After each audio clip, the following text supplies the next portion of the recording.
그래서 있다 그러면은 제가 동산이나 조금 이따 설명하겠지만 여기에 있어요. 요거 좀 치워주세요. 동산 채권 담보 등기에 대해서 이제 설명할 건데 여러분들 저게 우리나라에 제도로 있는데 어떻게 사용하는지 잘 모르실 거예요. 저런 것들 실제 CEO라든가 그 회사를 운영하시는 분요 자유자재로 채권 관리라든가 동산 채권 담보 등기라든가 이런 거 자유자재로 하실 줄 알아야 돼요, 사실. 그래서 자금 유통을 하는 거고요. 이런 거를 오히려 모를 때 투자자한테 가르쳐 줄 수도 있을 정도가 돼야 돼요. 이런 거를 통해 가지고 제가 그 채권을 발굴합니다. 담보를 확보를 할 수 있게끔. 자꾸 물어봐가지고. 물어보는 이유가 그 사람 신문하는 게 아니라 오히려 제가 도와주려고 자꾸 물어보는 거예요. 왜냐면 자기는 생각하지 못하는 채권을 제가 발견을 할 수가 있거든요. 얘기 들으면서. 그래서 이 경우 저 경우를 자꾸 찔러보고 통장을 보면서 그러면 이 돈으로 제가 이 사채를 정리해 드릴까요? 예를 들어서 정리하고 하나로 가실래요? 이거는 어떻게 정리하는지 그런 정도 회사 되면요 R&D 자금에다가 국가 자금 못 받습니다. 그 꿈에도 못 꾸고요. 은행이고 뭐고 다 안 되고요. 그런데도 살려가지고 프리 IPO까지 제가 시켰어요. 25억까지 투자해가지고. 그런 25억을 갖다 제 개인 돈으로 하는 게 아니라 저는 그것을 모을 수 있는 능력이 있어요. 30억 아니라 50억이라도 아이템만 좋다 그러면 제가 쫙 모아옵니다. 그래서 그걸 할 수 있는 브리핑을 다 할 수 있는 능력을 갖고 있고요. 그래서 그런 것들을 좋은 회사를 발굴해내는 것을 그런 기본적인 론을 통해서 합니다. 지금 안 좋은 경우를 얘기했고요. 쭉 보다 보면은 너무나 좋고 이 운영하는 방법을 잘 모르고 그래가지고 지금 돈이 막히는 경우도 되게 많아요. 가만히 보고 있으면 회사가 굉장히 좋은데도 그리고 겁이 나가지고요. 빚도 하나도 없는데 지금 지레짐작으로 겁먹고 있는 대표이사도 엄청 많아요. 지금은 빚이 없어요. 딱 잘했는데 다음 달부터 도저히 대책이 없어요. 이제부터 죽을 것 같은 거야. 그래서 자기 혼자서 걱정을 하고 있는 거예요. 이런 데는 100번이라도 투자해 줍니다. 그거를 본인이 못 느껴요. 근데 제가 통장을 가만히 보고 있으면 그래서 빚이 뭐 있어요? 그랬더니 아버지한테 1억. 안 갚아도 되는데 막 그런 게 막 빚인 거야 혼자서. 조금 이따 갚아도 되는데 그 정도고 뭐 밀린 것도 없고 4대 보험도 안 밀렸고 아무것도 안 밀렸는데 단지 지금 매출이 없어서 다음 달부터는 이제 문제가 생길 것 같은 거야. 월세도 못 낼 것 같고 막 그런 것들. 그런 거를 미리 대비해가지고 저한테 막 얘기해 줬을 때 그러면은 그게 투자로 들어가기 전에 우리가 롤을 통해서요 뭐를 하는 거냐면 회사의 컨디션을 파악하는 거예요 계속. 너무 빨리 파악할 수 있고 대표회사의 성격이 그냥 그대로 나옵니다. 이자 내는 날 이자 먼저 넣는 사람도 있어요. 어떤 분은요 이자 막 무서워가지고 3개월치 이자 떼고 주라 그래요. 그거 대법법에 걸리거든요. 선이자 떼고 그러는 거 걸려요. 대법법으로. 여러분들 이거 론 그런 거 하려고 그러면 대법 달달달달 외워야 돼요. 이자 제한법이라든가 대법법에서 걸리면은 경찰서에 맨날 가요. 잘못하면. 론 잘못하시면. 되게 무섭다고요. 그 법 자체가. 그래서 미리 띄고 준다 그래도 받을 수가 없어요. 받으면 큰일 납니다. 그래서 그런 성격이 그런 분들은 무서워하고 돈 쓰는 거 무서워하고 그런 분들 투자 잘 들어갑니다. 무슨 얘기인지 아시겠죠? 그분들이 느끼기에는 바보 같고 그럴 것 같지만 저희들이 보기에는 이건 빌려줘야 되겠다는 생각이 막 들어요. 그런데 법을 잘 모르기 때문에 선이자를 떼어서 먼저 가져가라 그러고 심지어는 돈 하면서요 막 수수료 같이 자기가 돈을 주는 분도 있어요. 고맙다고. 그거 받으면 큰일 납니다. 그게 수수료 받는 거 나중에 이제 좀 배워보시면 알겠지만 함부로 돈을 받거나 그런 것도 알고 받고 그래야 돼요. 그 돈을 빌려주면서 규칙도 있고 또 그 법의 그 제재도 받고 하기 때문에 알면서 하셔야 되고요. 그런 그 론을 통해 가지고 조금 뭐든지 다 론을 한다는 얘기는 아니에요. 그 우리가 느낌이나 이제 하는 감각으로 여기는 론이 먼저 나간 다음에 론이 나간 것을 여러분 출자 전환이라고 들어보셨죠? 돈 나간 것을 갖다가 주식으로 바꿔주는 그 출자 전환을 시키고 그럽니다. 그걸 미리 얘기를 해줘요. 급하니까 내가 빨리 론을 하기 전에 예를 들어서 투자하게 되면 RCPS나 우선주, 보통주 뭐 이런 거 할 때 정관 변경도 있고 막 이렇기 때문에 막 2-3달 걸리거든요. 진짜 투자 들어가려면. 그 사이에 망해버리면 어떡할까요? 그러니까 이런 거 수혈, 긴급 수혈을 해주고서 하는 방법들을 그 대표이사를 가르쳐 주는 거예요. 론을 왜 써야 되고, 그러면 다 이해를 합니다. 그거 빨리 좀 해달라고. 론은 빨리 나가면요, 이틀 만에도 나가요. 급하게 막 할 때는. 그 정도로 아주 긴급하게도 나가기도 하고요. 그래서 제가 이게 결론은 펀드 매니저가 되기 프로젝트라는 그런 어떤 공부들이 또 있어요. 그 나중에 설명드리겠지만은 그런 과정을 통해 가지고 이제 투자를 하게 되고요. 이 시간순으로 조금 설명을 드리자면요. 맨 처음에 우리가 투자 유치 후 지분 구조 변화라고 그래가지고 이거는 그냥 기초 과정인데 여기 있는 분들 뭐 대다수는 다 아실 거예요. 그런데 투자 받는 분들 중에 아까도 어떤 분 만났는데 좀 그런 얘기 하던데 그냥 뭐 50억에 뭐 10억이니까 20% 지분 뭐 가지면 되겠죠. 뭐 이렇게 해서 단순하게 끝나질 않아요. 그렇게 단순한 것 같아도 우리가 그 스타트업 책이라든가 벤처 책들 보면은 그 지분 다일루션 되는 그 과정 같은 거 띄엄띄엄 이렇게 써 있다 보니까 한눈에 깨가지고 이렇게 알 수가 없어서 그 법무사님이나 이런데 그 투자 받은 후에 자본금 증자하고 할 때 모르면서 그냥 거기다가 다 써놓은 거예요. 나중에 물어보면 왜 내가 2억 투자했는데 거기 올라가기 2천만 원밖에 안 올라가요? 내가 2억 있으니까 법인 등기부등본 자본금란에 2억이 올라가야 되는데 막 그렇게 물어보는 분들도 있어요. 깜짝 놀라가지고 밤중 11시에 전화 와요. 그 전까지 물어보지도 않다가 갑자기 저녁 때 자기가 집에 들어가가지고 법인 등기부등본 열어가지고 이제 내가 2억 투자했으니까 2억이랑 올라가 있겠지.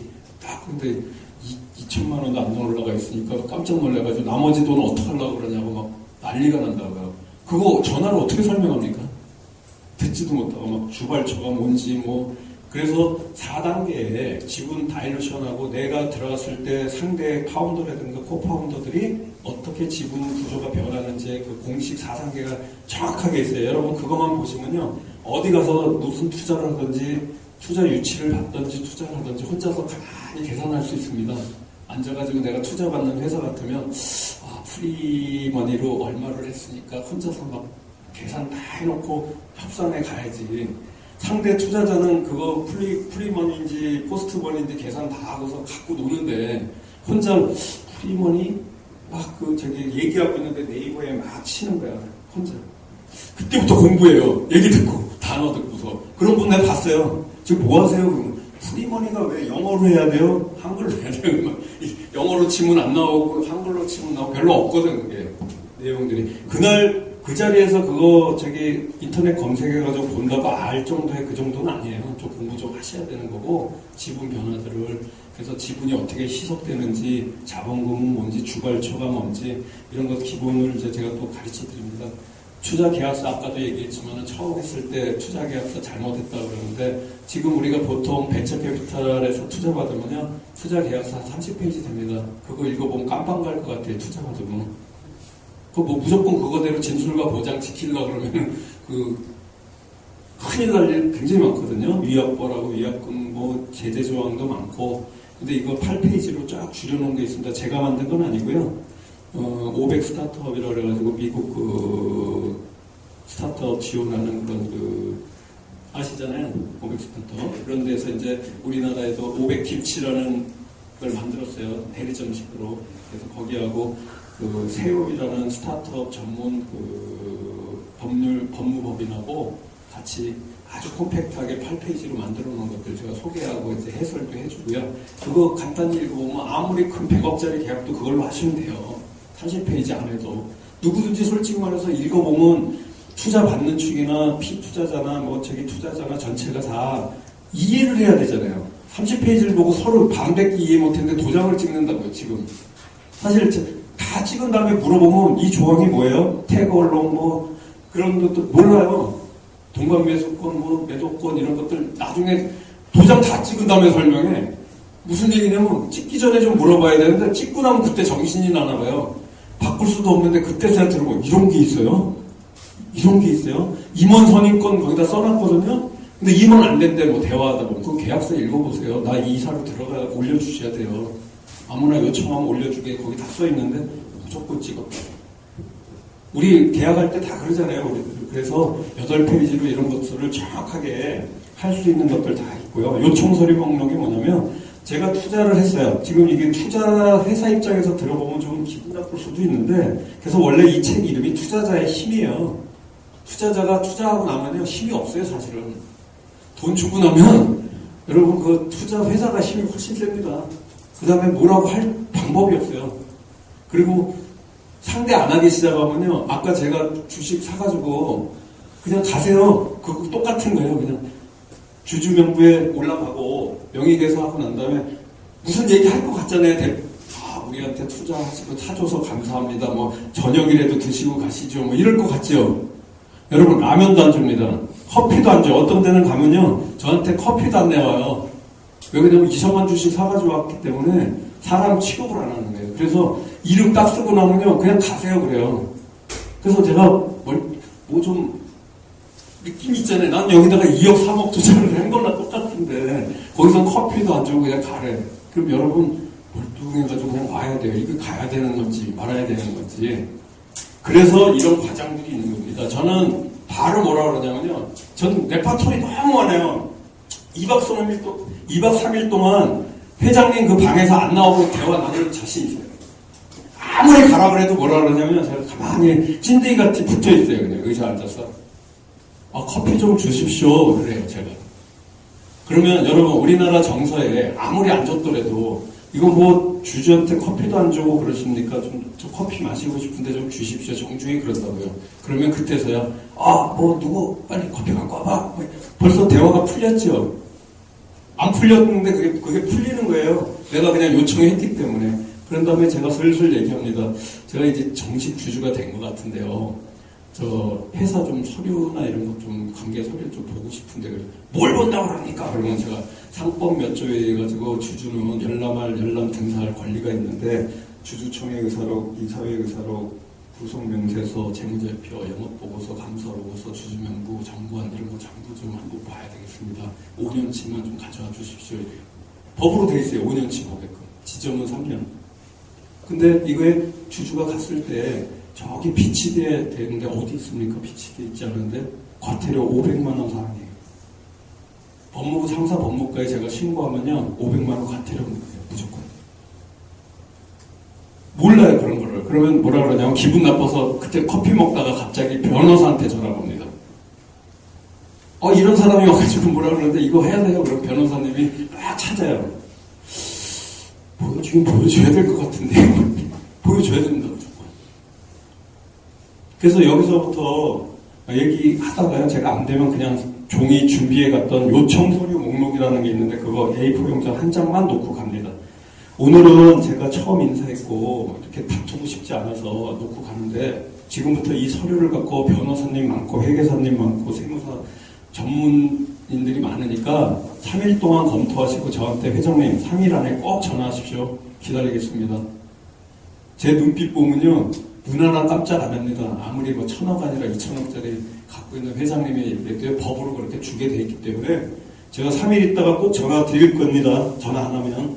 그래서 제가 전화번호하고 다 받아와요. 핸드폰 번호하고. 제 것도 가르쳐주고. 주주니까 5명밖에 없는 주제예요. 그래서 받아와서 전화 안 합니다. 그럼 제가 3일째 되는 한 저녁 5시쯤 전화하면 안 받아요. 거의. 그럼 제가 문자만 남겨요. 어쩔 수 없이 그쪽이 잘못한 거기 때문에 나중에 저한테 원망하지 마십시오. 내가 그렇게만 보내요. 뭐가 원망을 전화 와요. 막. 뭘 원망하냐 그러면 제가 보여달라고 그러는 서류 아직도 검토 안 하셨냐고. 아직도 검토하고 있대요. 그러면 제가 바로 정관 등 열람 등사 청구에 소라는 걸 하는데 이게 44만 5천 원 됩니다. 옛날에 24만 원이면 됐는데 올랐어요. 1억짜리 소송이라 합의부 사건이라 보통 여러분들이 만약에 저 소송을 한다 그러면은 원고로서 해도요 기본이 1,000만 원일 거고요. 변호사비 얘기하는 거예요.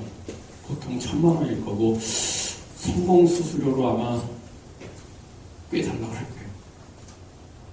뭐 무조건 성공해요. 변호사님 성공 수수료 뭐 어떻게 측정할 수가 없어요. 한 3, 4천만 원 그러니까 한 5천만 원은 줘야 하는 소송이에요.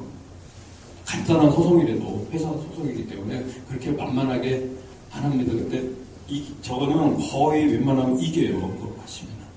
그렇기 때문에 회사에서 아주 복잡하고요. 저런 소송을 통해 가지고 실제 회사 서류를 받게 되면 저기서 제일 중요한 서류가 부속명세서인데 그 부속명세서에는 필요적 서류하고 임의적 서류가 있는데 필요적 서류 한 19가지를 받으면 회계장부 받은 거와 거의 70% 동일한 효과가 있어서 아주 무서운 소송입니다. 저걸 근본으로 해가지고 회계장부 열람 소송도 들어가게 되고요. 여기 보시면 뭐 간접강제라는 소송 잘 못 들어보셨을 텐데 여러분들이 회사의 정관이나 열람 등사 해가지고 대법원까지 다 있겠는데도 불구하고 대표이사가 보여주지 않습니다. 결국 그렇게 간단히. 그러면 어떻게 하실 거예요? 예를 들어서 재판에서는 이겼는데 거기에 보면 보여주게 하라 이렇게 돼 있거든요. 하라고 돼 있는데 안 하면은 때릴 거예요? 어떻게 할 거예요? 거기에 안 하면은 1억을 배상해라 이런 거 없잖아요. 그렇기 때문에 안 보여줘도 돼요, 사실은. 무슨 얘기인지 아시겠죠? 그래서 안 보여줍니다, 대부분. 그래서 저 소송에 그냥 임하는 거예요. 회사는 안 보여주고.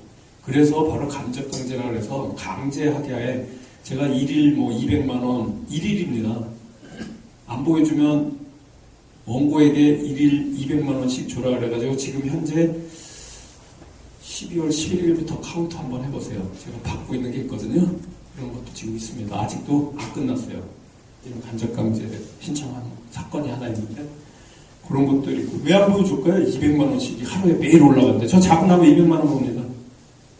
제가 안 보여준 게 지금 12월 11일부터 지금 계산되는 거니까 뭐 얼마 안 돼요. 저는 한 7억 정도 받으려고 지금 생각하고 있는데 1년이니까 계산하니까 7억 되더라고요. 이런 아주 무서운 소송들 되게 많습니다. 회사는 지금 오픈돼 있어서 제가 경매 지금 하면 돼요.